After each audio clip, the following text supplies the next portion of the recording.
Hello, good afternoon students. How are you? I hope you all enjoying and you are studying well the all subjects and mainly our history.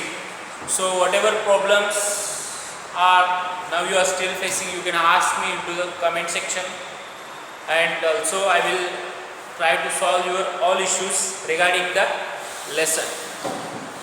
Okay, in previous lecture we have studied about few aspects that challenges before India after 1960s period, means after independence, means post independence period. In that we have studied many were the aspects, movements, events, whatever took place during after independence.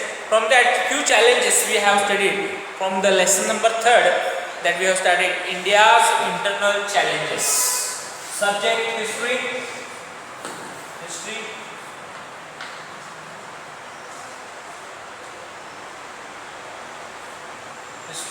date 15 July.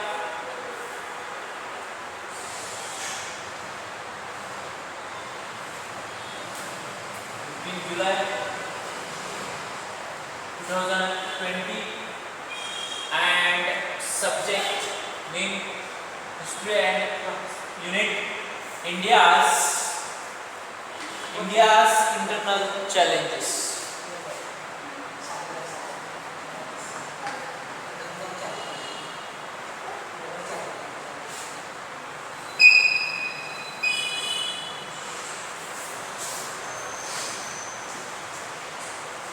So few challenges we have studied in the previous lecture, that the unrest in Punjab and also the Operation Blue Star, issues concerning with Northeast India, in that few Northeast states, in that Mizoram, Nagaland, Assam, Arunachal Pradesh. These 4 aspects, the problems we have discussed and how our government solved these all type of problems that we have studied in earlier lecture. Also another point we have discussed in that Naxalism, one of the main very dangerous threat to our country that we have discussed in previous lecture. Naxalism. Naxalis, who are the Naxalis? Still we are facing this problem. Who are the Naxalis? That also we have studied very well. Now after that we have studied the next point, communalism. So communalism giving more importance to the particular religion, that is very dangerous threat to our unity, to our equality. So that also very main serious issue to our country. So few remaining part we are going to see from communalism. So once again I want to revise you what exactly mean by communalism. Communalism is a serious threat to, so communalism we are going to see. Communalism is a serious threat to a unity of our country. Communalism emerges out of narrow religious pride. See, many were religions we are seeing from the past. Today also we have many are religions. So they have their pride about their religion. Pride about religion, it is okay. There is no problem. But we should not think like this, our religion is only superior and another all are inferior. This one of the wrong thing or statement gives the birth for the communalism. The British sowed the seeds of communalism in our country. People from different religions have happily lived together since many centuries. There is nothing wrong in the people of different religions living together in a country. while being duly proud of their own religion. But when this pride becomes excessive, then it turns into bigotry. Each one, each one then begins to consider their religion is superior and on others is inferior.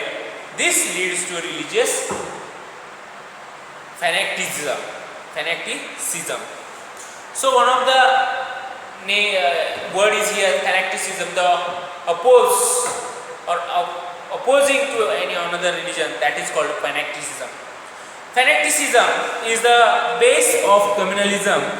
It makes one oblivious of national interest. People of different religion don't trust each other. They become suspicious of each other. Compatriots following different religions are looked as the enemies. Even commensality or coming together on festivals become rare. If anyone thinking separately about their religion, they are superior, then this gives a birth for fanaticism, and due to this many people were coming together. It's look rare, means people will not come together for any festival or any program, and they will not come together for getting or for asking their demands or their rights. As a result, it becomes difficult for everybody to come together and get organized for their demands and rights as a citizen. Fanaticism makes the perspective of looking at events and people prejudice. Some people being to think of economic and social questions also in the framework of their own religion. Some people of all religion think that since they belong to a particular religion, they have to no influence in politics. They begin to believe that they are being treated unjustly.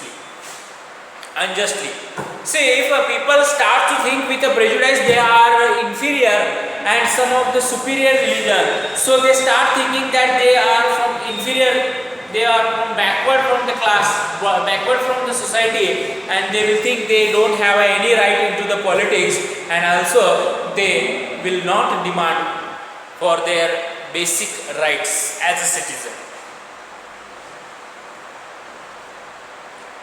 They hold the idea that government is partial against their religion, and then the backward classes and people who thinking their religion is inferior, they will start think as government is doing partiality against them, and they thinking that the government is giving only policies or giving benefit for the superior religions.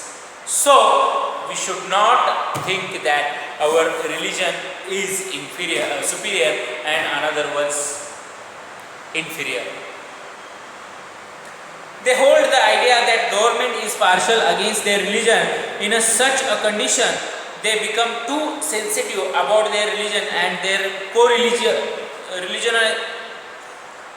religionists. If anybody speaks about the people of their religion or insult the religious symbols, knowingly or unknowingly, riots break out because of this kind of thinking. Suppose any religious thoughts will getting hurt by knowingly or unknowingly, that time riots and strikes will come out through that incident, and in result hundreds of innocent people are killed. Public property worth crores of rupees is damaged. Public peace is destroyed due to the bitter memories of these riots. People are estranged from each other, and mutual trust receives a setback. So people also get deprived and separated from their communities after this riot. Now next point in this only, trust between people is the basis of existence. If trust breaks, social unity receives a blow. If trust breaks among the people, then there is a no unity in society. It get a blow that unity will be not successful into the society. How can national unity be achieved without a social unity? So, if any government want to administrate well on their country and they want to manage very well, so that time they must think on the firstly on unity of society, and then automatically it will become a part of unity of their nation, of their country. So first of all, government should think about the unity of society. Hence, it is necessary that we all counter this religious communalism with all our strength. So we have to attack, we have to strike, and we have to destroy the communalism with our unity. We have to live together with our unity, with our equality. Then automatically communalism will be get destroyed. We should accept the good practices and ideas of each other. We should be able to look at, understand our economic and social problems rationally. So we should share our thoughts, we should practice some ideas, good ideas, and we should share our thoughts with each other, and we have to live happily together, and due to this we will get a good unity, and we have to solve our economic and social problem rationally together. We should not mix these questions with the religion. We should search for the economic, political or historical reasons that are responsible for disturbing religious harmony. If any your problem is there, you must think and you must find out the answer on the basis of economic and social condition. You should not make the issue that is related to your religion. So due to this, it will not give to birth of social harmony. So we have to keep in mind, we have to think each question's answer. We have to find each question's answer with the base of economic and social conditions. We should search for economic and political or historical reasons are the responsible for the disturbing social harmony. This is the only way to put up the end of communalism and strengthen a national unity. So only this is the one of the way that we should think our all problems. We should ask or we should find the answers on the for our problems on the basis of economical and social conditions, and with this we can end or put up the end of communalism, and we will create a unity in our country. Okay. So next point we are going to see regionalism.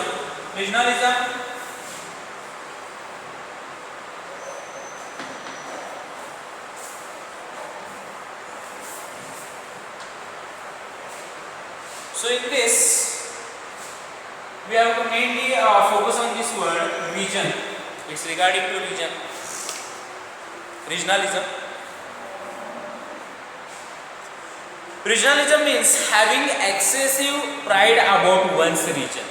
Now we have already took knowledge, we have discussed very well, and we understood having excessive thoughts about the religion is called communalism, and having excessive thoughts regarding to the particular region gives birth to the regionalism. So with this word, with this sentence, we got the whole meaning, what is meant by regionalism. It is one thing to introduce oneself as a Bengali or as a Marathi person, but if I think that because I am a Bengali or a Marathi, I am a superior to others from other provinces, it can be termed as excessive regional pride. To love for one's province turns morbid.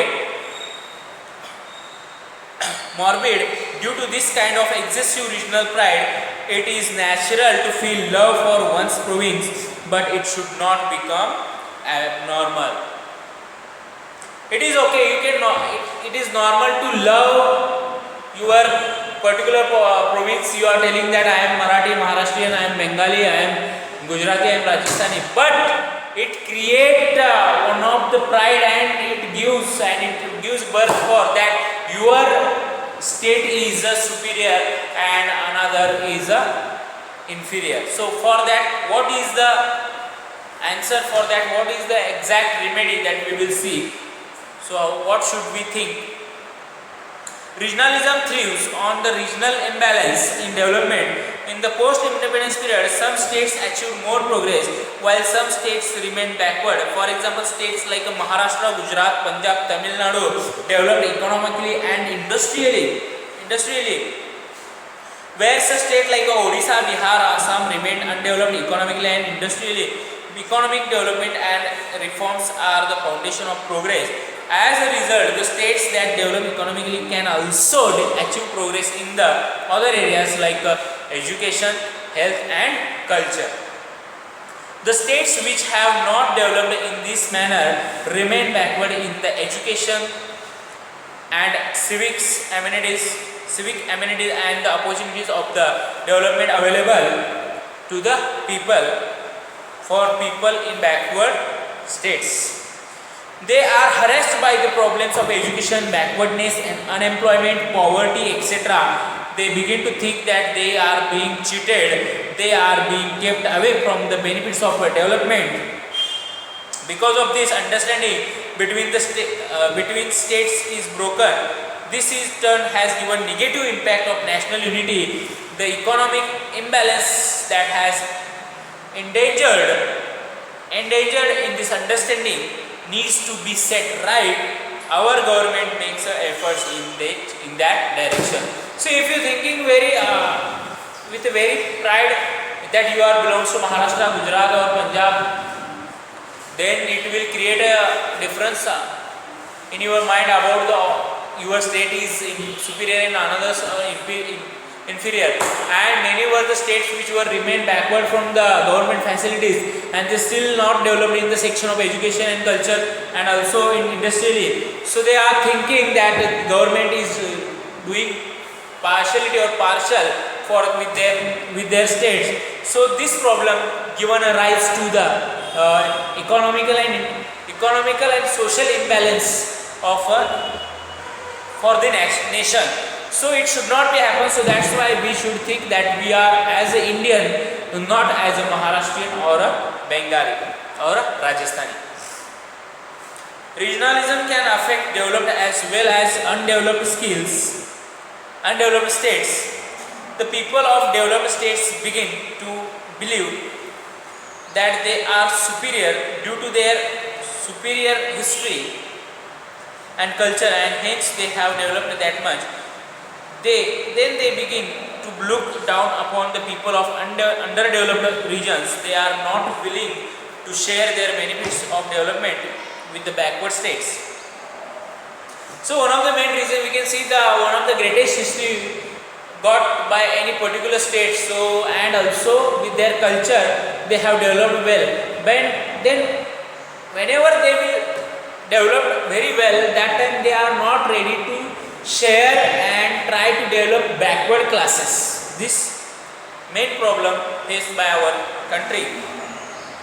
Then they begin to look down upon the people of undeveloped regions. They are not willing to share the benefit of development with the backward states. On the other hand, the people from backward areas need to arouse their regional identity to organize themselves. For this, they try to unnecessarily glorify local traditions and culture to prove their uniqueness. This leads to regionalism. It endangers national unity. The evil of regionalism can be tackled by reducing the imbalance in the development. So we should not attempt this, that we should not say like we are Maharashtrian or Rajasthani or Bengali, and also if we have well developed state, then we have to look upon to to the backward states or undeveloped states. We have to try to develop them. We have to see their culture, how very well it is, and we have to give importance to their states. Then they will also get developed. We have studied a few challenges that India is facing.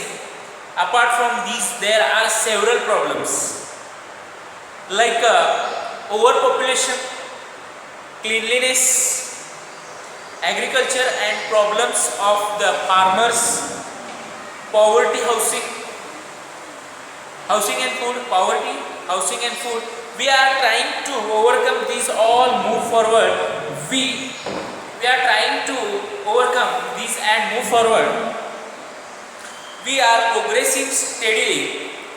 In the next chapter, we shall learn about the progress in the economic field. So whatever changes and progress took place into the economic field, that we are going to study into the next lesson. But before that, we are going to see exercise.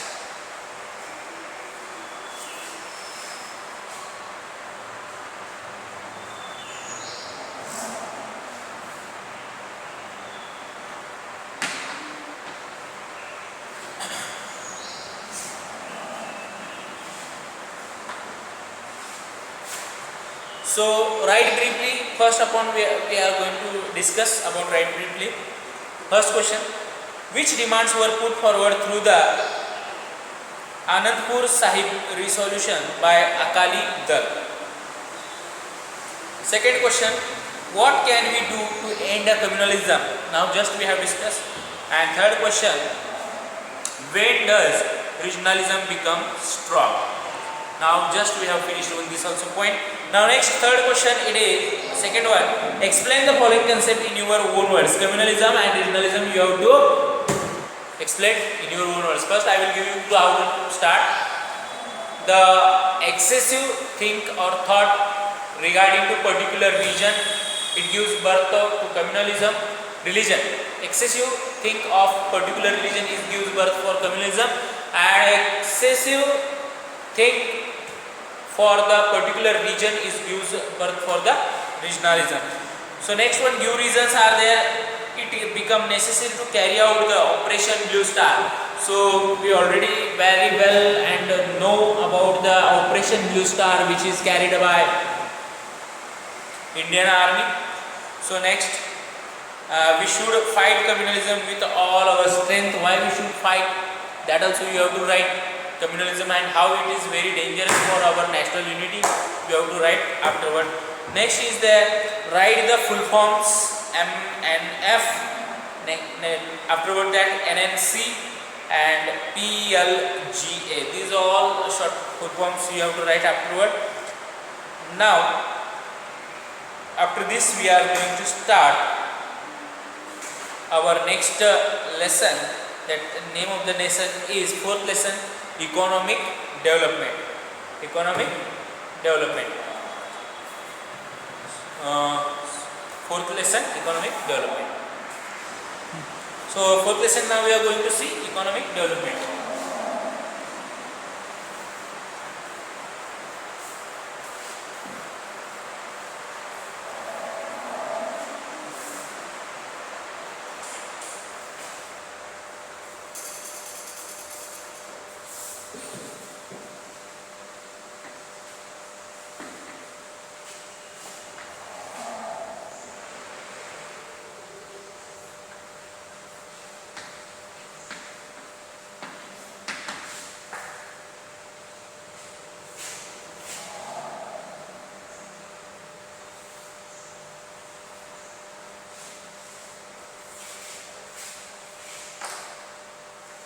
So we are going to study India's economic development or India's economic policy in this chapter, that includes a study of mixed economy, 5 years plans.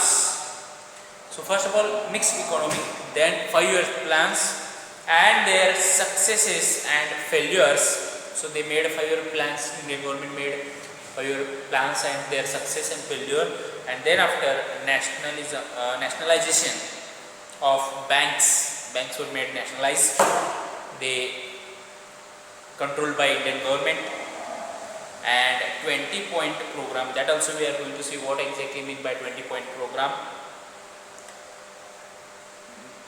Mill workers strike also we are going to see, and especially the new economic policy of 1991. So still today also we are following that policy from 1991. So that is one very important for us. So first of all we will step forward towards the mixed economy.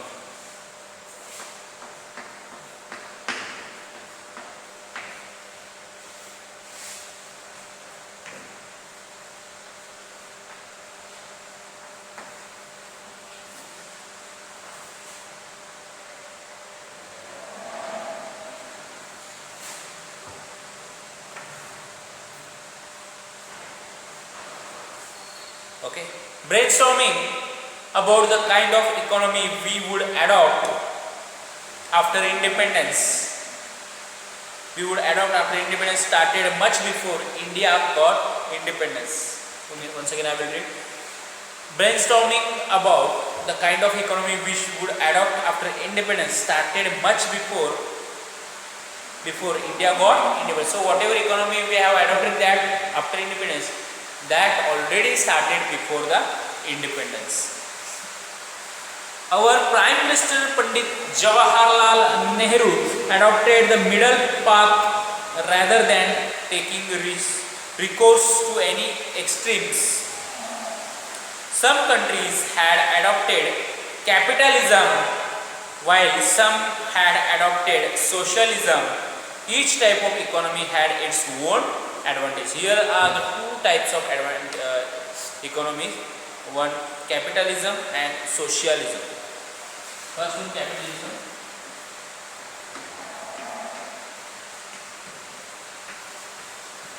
Second one socialism.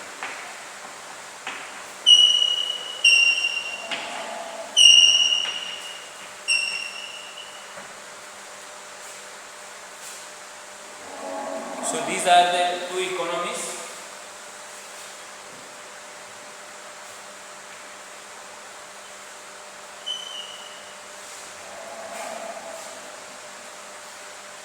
In the capitalist system, it means production are privately owned. In a socialist economy, the means of production are owned by the state in the name of society. The means of production are owned by the state in the name of the society. The mixed economy works both in the private and public sector. Once again I want to tell you afterward. First let me read. A mixed economy works both in the private and public sector. In the order to achieve economic development of modern India, we gave a preference to the model of mixed economy. We can see three parts in this kind of economy. So these three kinds of economy we will see in separate section. So first of all I will tell you what is meant by exact capitalist economy. Capitalist system means the production are privately owned. So whatever, suppose I have a particular factory and I am taking production, so I am a owner of that. So it comes into the private section. And in a socialist economy, it means the production are owned by the state in the name of society. So whatever production is taken by the society, that is owned by the government or owned by the state, means by the administration, did by government. So here socialism or socialist economy means there is a ownership of government, and where the capitalists, that there are the private sector owners like us all. And mixed economy means these are both mixed, and these two mixed, capitalist and social economy gives birth for mixed economy, and that in modern India is today using currently. we can see three parts this kind of economy. So first, public sector. The industries in this sector are completely under the control of management of the government. Management under the government. For example, production of defense equipment. So public sector, in this, the industries in the sector are completely under the control of management. So in that, which type of production of defense equipment. So whatever artilleries and equipments or machineries are necessary for the war and battles, that all equipments, the production of all that equipment comes under the control or management of government. So private sector. The industries in this sector are owned by the private industrialists. Of course, the government supervises and controls them. For example, consumer goods. Now, first public and private. See here, public controls by GOV, government, it comes under government. And now, next one, private. It's owned by private industrialists, means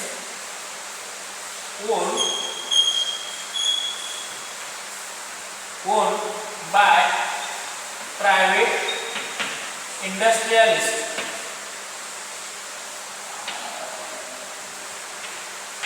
Industrialist means like a private owners.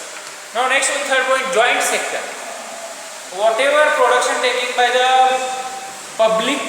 private sector owners, it's industrialists.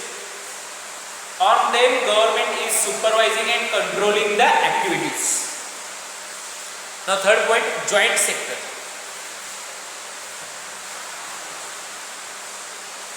Here I will write joint sector.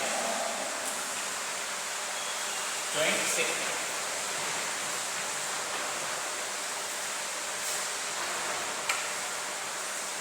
In this sector, some industries are owned by private industrialists while some are run under the government. So here we can see 50-50. So some are run by the private industrialists and some remaining are some run by the Indian government.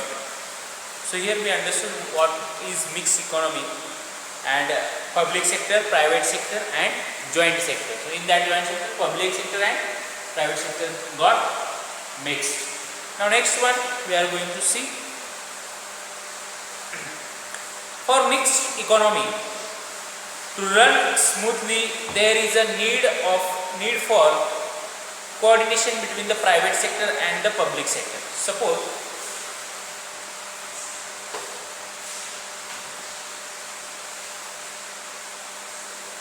India is using mixed economy. Now currently India is using mixed economy.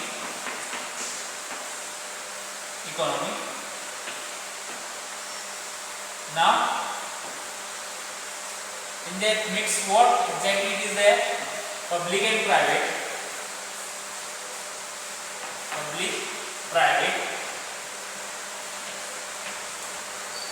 So here government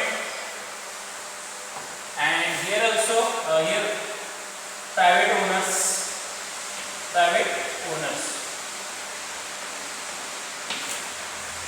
So for this mixed economy, there is a need of cooperation of government in public sector also and private sector. So in mixed economy, see, this system aims a maximization of a production and popular participation on a large scale. An effort has been made in this system to bring together the good aspects of both capitalist and the socialist system. A mixed economy cannot ignore the profit motive entrepreneurship and discipline, time-bound planning, etc. These all points must be focused and must be noted and followed by the mixed economy. Okay. A mixed economy also naturally tends to give a priority to national interest. Long-term development is stressed upon the priority. The industries like defense, scientific research, education, roads, railways, waterways, seaport and airport development require a huge capital investment, but the returns in these areas are delayed. Not many private industrialists are keen to invest in these areas. In such a situation, the government has to take the initiative. Government has to take part in these all sections to get a good production and to make a artillery and weapons for the India's defense, and also equipment for the roadways, waterways, for the ports also.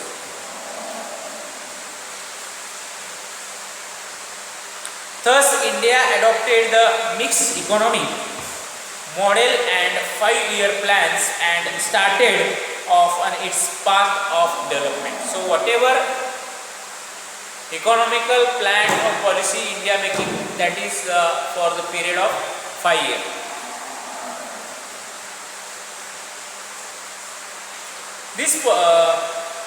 This industrial policy of 1973 increased the speed of development. Priority was given in the policy to control the influence of heavy industries, industrial families and foreign industries, and remove the imbalance in regional development.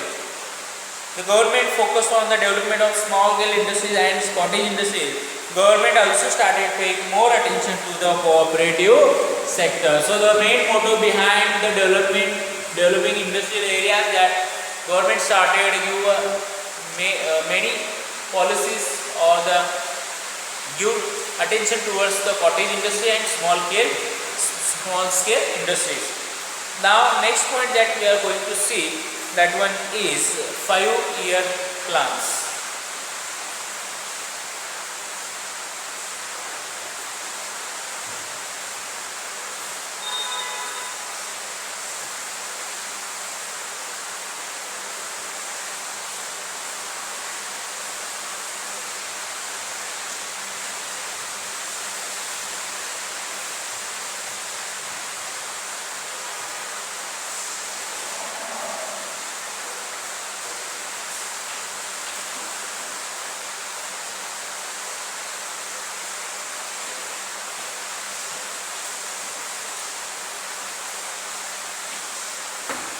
So the birth of this plan, the father of this plan is first Prime Minister of India, Pandit Jawaharlal Nehru.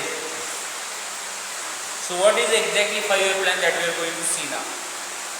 The colonial power had exploited India. Colonial power, the British colonies, they exploited India, they harassed and they looted, in my words, to our country economically. The country faced severe problems like poverty, unemployment, population growth, low standards of living, low productivity of agriculture and industries, and backwardness in the field of knowledge, science and technology. Planning was essential to solve these all problems.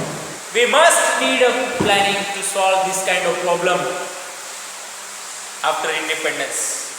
India established the Planning Commission in 1950 with the Prime Minister Pandit Jawaharlal Nehru as its chairman. So chairman of this plan, or father of this plan, we can say Pandit Jawaharlal Nehru. chairman of this 5-year plan, Prime Minister Pandit Jawaharlal Nehru.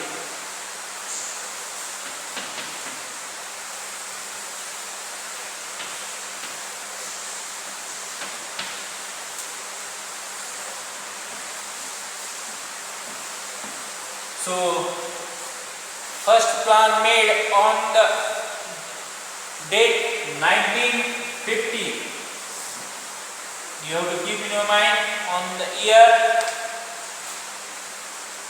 1950. It formulated India's 5-year plan that included rural and agricultural development. So, India's 5-year plan included rural and agricultural development.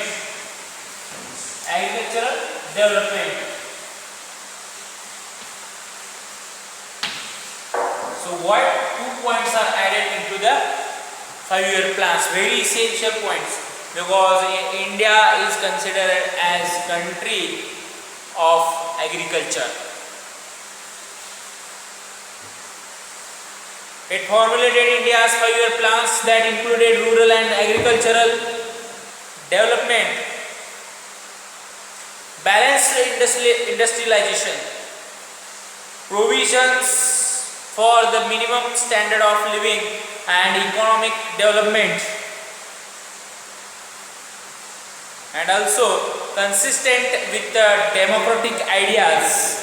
It focused on people's participation and individual development in the formulation and implementation of 5-year plan. So, people's participation is also essential for the 5-year plan. People's participation.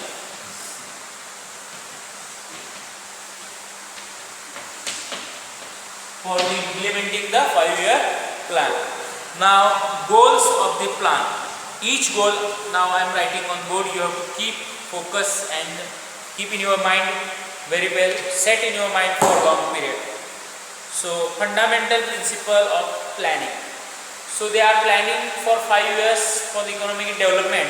So, what a fundamental for basic principle, basic rule that we are going to see. A general principle for planning is the proportionate distribution of the resources of country and appropriate use of human resources to fulfill the needs of the people. So we have needs, daily needs, we are daily regularly working for that, and it should be fulfilled by government.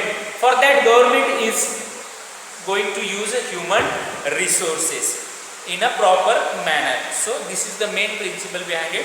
Now all goals of plans that we are going to see.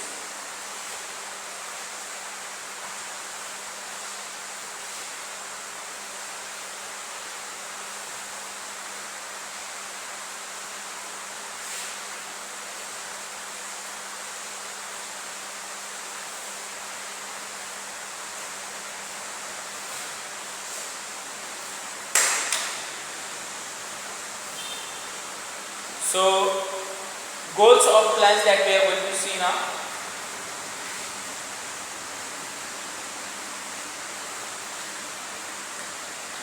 Goals of plans. So, first one we are going to see increase in the national income.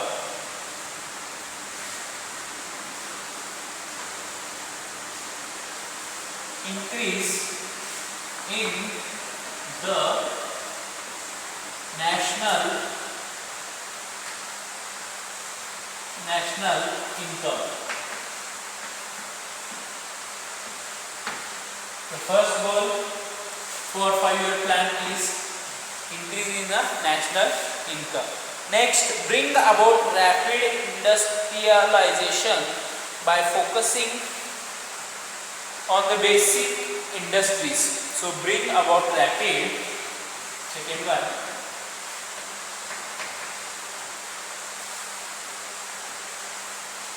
bring about rapid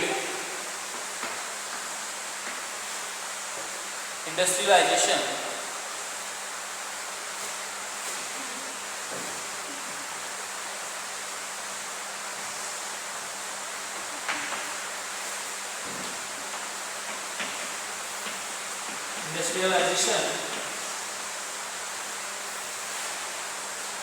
by focusing on the basic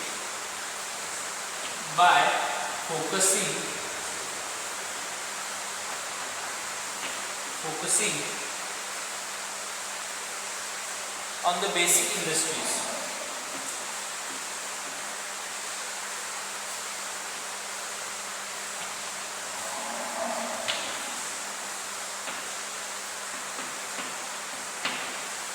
So what exactly second one? Bring about the rapid industrialization by focusing on basic industries. So whatever basic or cottage industries are primary industries are the small scale industries, focus on them and bring a rapid means progress into that sections. Which section? Industrialization. Now next one we are going to see. Third, bring about an increase. Bring about an increase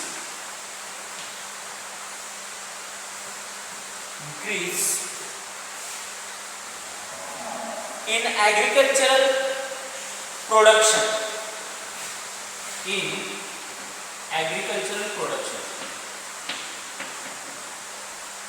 Agricultural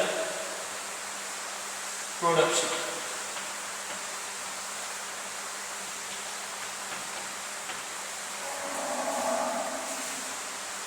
So that the country becomes self-sufficient. So that country becomes self-sufficient.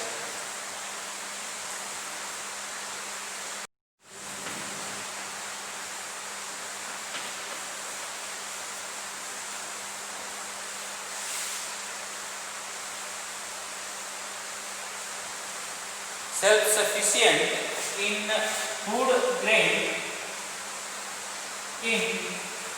food grain and production. Food grains and production.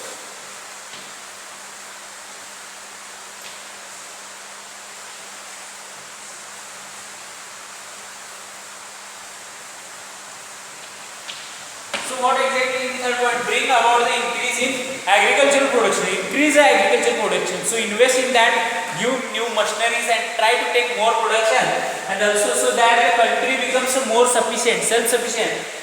Country will not depend on another country for the food production, and due to that they will increase the food grains production. So these are the main three goals.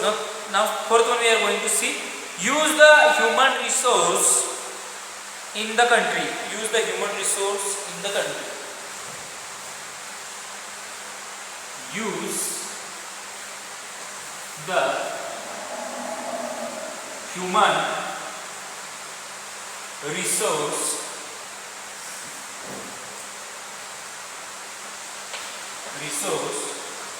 resource in the country.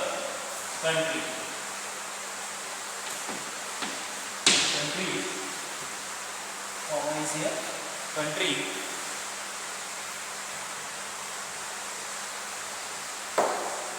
Use the human resource in the country optimally by increasing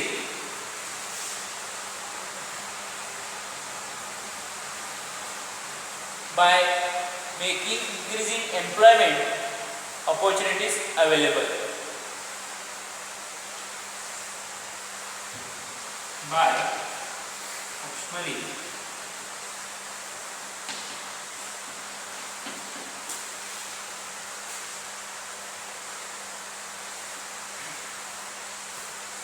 by increasing employment, by making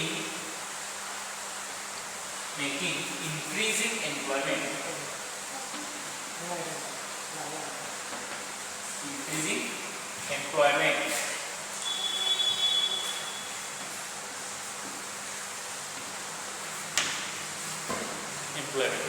So these are the 4 goals we have just studied now here. Remaining again 5 goals are there. 1, 2, 3, 4, 5, 6, 7.